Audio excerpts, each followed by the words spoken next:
I was a doubter. I was a porn addict. I was an ego-maniac. I wanted to live for myself. I was sinking. I was lost.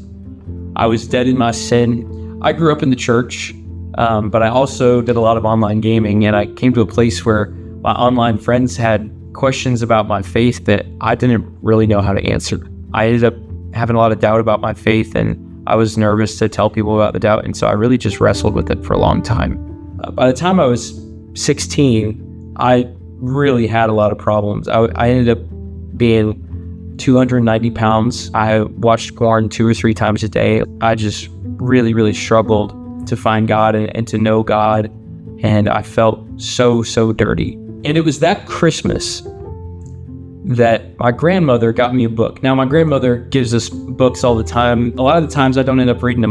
This time, I decided that I was going to read the book. There's a book called Church of Cowards, written by a man named Matt Walsh. In that book, he talked about the 3 temptations of Jesus Christ when he was wandering through the desert. And he talks about how Satan appealed to his appetite, Satan appealed to his ego, and Satan appealed to his power. He said this line in that book that really got me thinking about my own walk with the Lord.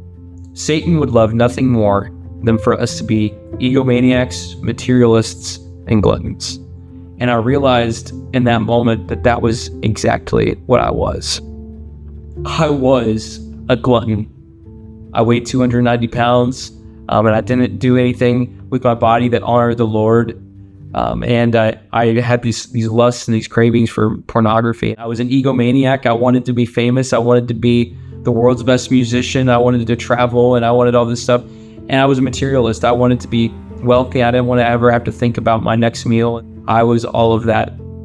I was a materialist. I was an egomaniac, and I was a glutton, just like Satan would have wanted me to be.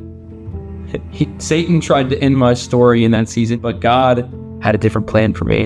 And reading that book made me realize that God had so much more for me than what the devil had for me.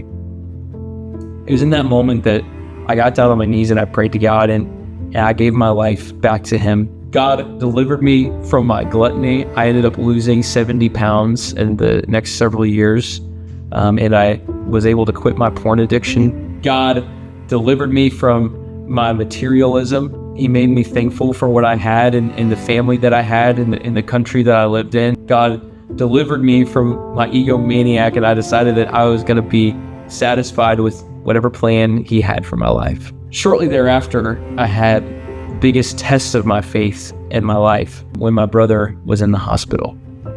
As you all know, Charlie was in the hospital for 77 days with pneumonia in the ICU. He nearly died on almost all those days. And it was in that season that I visited him a lot, and I helped take care of his daughter when he wasn't around. And I prayed a lot of prayers that I look back on with regret because I didn't have the big picture in mind of what exactly God could do with the situation. I had prayed that Charlie wouldn't have to suffer and that he could either just be healed or die. And I was angry with God when that didn't happen. And I look back and I realized how small-minded I was to think that that's all that God could do with Charlie, and that's all that God could do with this story. Because God used that season to mold me into the man that I am, and he used that season to mold Charlie into the man that he is, and he used it to glorify himself, and he used it as an illustration, a powerful illustration for the power of prayer. I look back on that season, I realized that God was preparing me to be a minister. And I had no intention of going into full-time ministry, and I didn't want to be a minister at all. But later that summer, I went to a church camp called CIY, and God spoke to me and called me to ministry, and he called me to be a preacher and to use my gifts for his glory rather than my own glory. And it was after that I decided that I needed to go into full-time ministry, and I needed to dedicate my whole life to God, and that it wasn't going to be about me. I was a doubter. I was a porn addict. I was a glutton. I was this egomaniac, and I wanted to live for myself. I was sinking. I was lost. I was dead in my sin. And the enemy had me right where he wanted me. But God had a different plan. He redeemed me from my sin. He redeemed me from my selfishness. And now I'm singing, but not for myself, but I'm singing to praise his name. And I'm a minister for his kingdom and his church.